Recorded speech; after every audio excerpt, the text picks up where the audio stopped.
Hello, Hamilton. Today is Friday, March 20th, and I'm so glad you're tuning in with me today.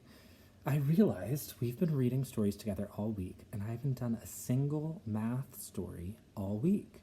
So, we're going to be mixing it up and doing a story related to math. And this book is really different because there's no words, it's a picture book. So, older kids, before you tune out, again, give it a chance. Picture books can still teach us a lot, and this book has a lot of really important information in it. So, we're going to be reading the story called Anno's Counting Book. And what I love about it is that each page changes and builds upon each other. So we're going to be creating a scene as we go through the different numbers, 0 all the way up to number 12. All right, so let's get started.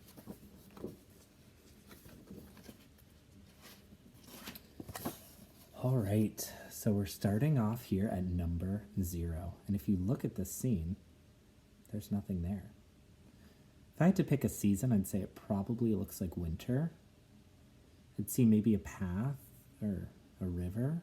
I'm not quite sure exactly what it is. And if you look over here, there's a place where they're recording counting blocks, and there's 0 counting blocks there. 0, kind of empty. Let's move on.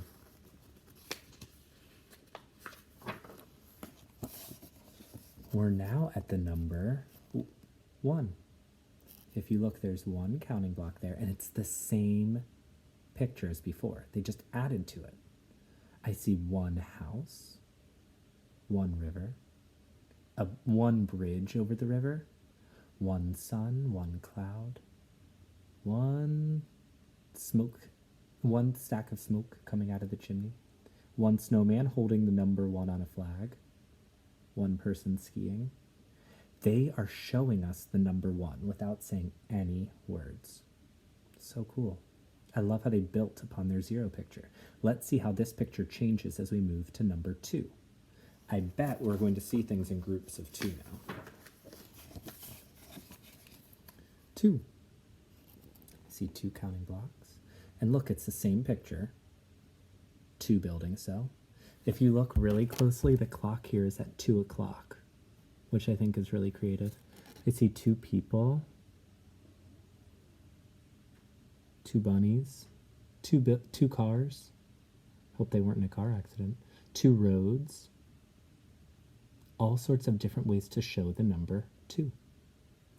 And if you look too, the season looks like it's changing as well. Looks like it's getting a little bit warmer out. Let's turn the page.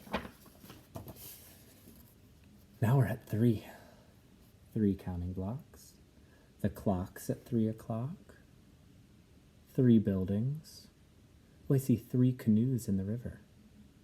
I see groups of flowers in groups of 3. And it looks like our season's changed. It's no longer winter.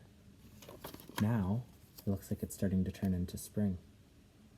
So not only is this book teaching us counting and numbers and how you can represent numbers with pictures, but it's also teaching us about science and how the seasons change.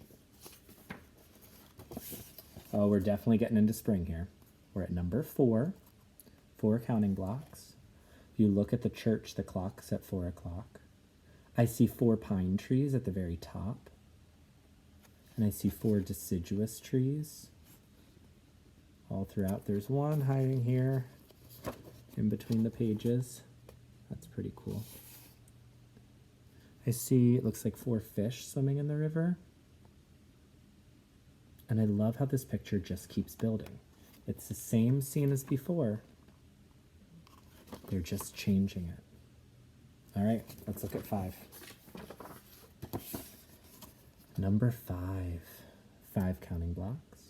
I see 5 buildings, a train car with 5 different cars attached to it, 5 pine trees. There's 1 hidden up here, remember?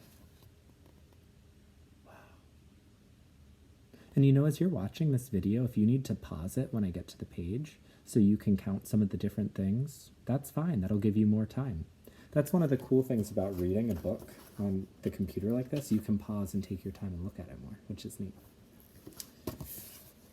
6. I see 6 counting blocks, and I see all sorts of different groups of 6 here. 6 buildings. I see 6 chickens that the woman is feeding by the river. Wow. All right, let's keep going. Oh my goodness, I love how I can tell that time is going by. We're on 7 now, 7 blocks. And look, it's definitely a totally different season than it was at the beginning of our story. The beginning was winter. I think we're getting more from spring into summer now. And one of the most clever ways they showed 7 here, other than the 7 buildings and the trees and the 7 cows, they drew a rainbow. And a rainbow has 7 colors. That's pretty cool. At least this rainbow has 7 colors.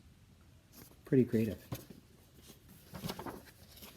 All right, we're changing out of summer. It's looking like it's kind of the end of summer, maybe the beginning of fall. We're at 8 counting blocks. I see 8 buildings, 8 pine trees, 8 deciduous trees. All sorts of different ways to show 8. Very cool.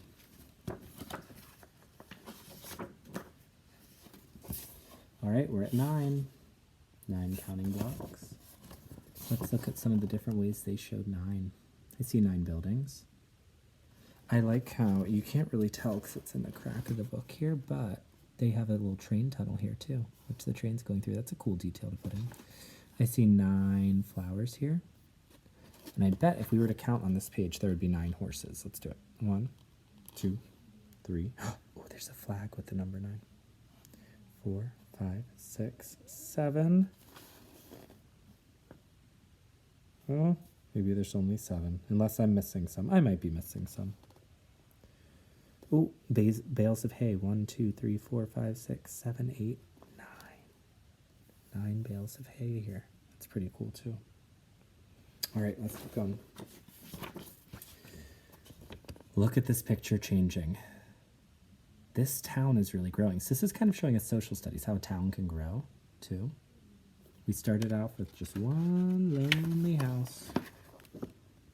Now look at this place. And that house is still there. Just all these other things have been added to it.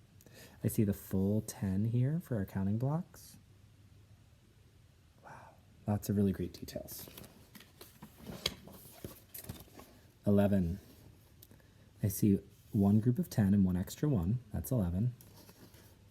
And I see all sorts of different things that show 11. 11 birds in the sky. 11 sheep.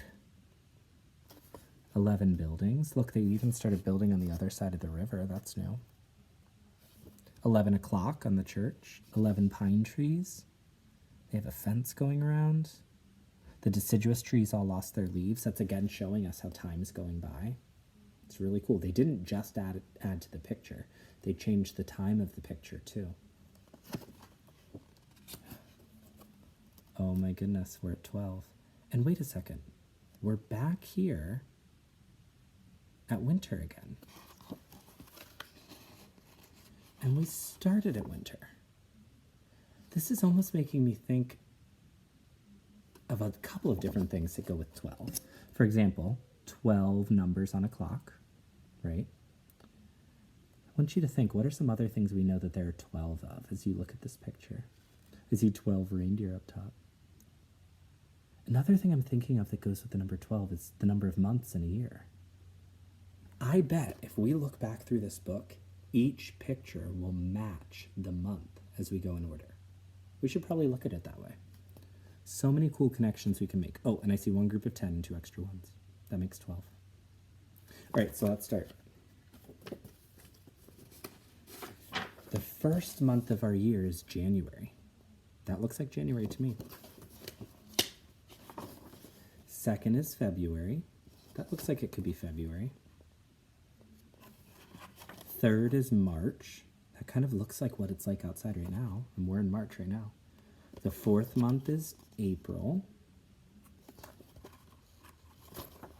Let's keep going. The fifth month is May. Oh, here we go. Hold on.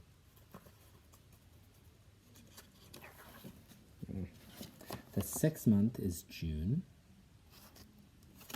7th is July. We're in summer. That makes sense. 8 is August. It's kind of getting to the end of summer, right? 9, September, starting fall. 10 is October. That definitely looks like October. All right, let's look at 11 here. 11 is November. And I bet if we go to 12 for December, this picture looks like December. It does. Look at the Christmas tree, the reindeer, the snow. Man, this book has so many cool things that it combines. No words, right? It just had numbers, but it combined counting, math, pictures, seasons, months, time, social studies, science. Oh my goodness, it combined so much into one book. I'm really glad we gave this picture book a chance. I think we could have said, oh, it's just a picture book. I can't learn anything from it. This is chock full of so much information. So I hope you stuck with it and really learned something here. Our literacy challenge is a little bit different. My challenge is to see, can you create a scene like this book? Could you start at the number 1 and have a picture of something and show the number 1 in different ways? Then, could you make a second picture and show that time's gone by and you've added to it? So maybe your first picture, you show a house and there's 1 flower in the window, 1 window, 1 bush outside, 1 cloud, and then you move it to 2 and you draw all those same things, but maybe you add a second window or a second cloud or a second flower or a second bush, and then you can go on to 3. That would be pretty cool if you could make something like that. I also think for some of my older friends, I would challenge you to try and make a math equation and then have that page match that equation. So maybe you have a page for 12 divided by 2, and that page has to have all different ways to show the number 6. You don't have to start at 1. You don't have to do 12 pages. You could just do a couple. Do as many as you're interested in doing, but try it. See if you can kind of show what you know about math, counting, building a picture like that without using any words. Because sometimes authors write without words. They use pictures. So, thank you for tuning in. Our next story is going to actually be on Monday. So I'll give you the weekend off. Make sure you tune back in on Monday. And I hope that you get to read with us some more. I'm really missing you. All of the teachers and everyone here at Hamilton's missing you. I hope that you have a wonderful weekend. I hope that you get to do some fun things with your families, that you make good choices, and that you tune back in on Monday. Good luck with your challenge today. Bye, Hamilton.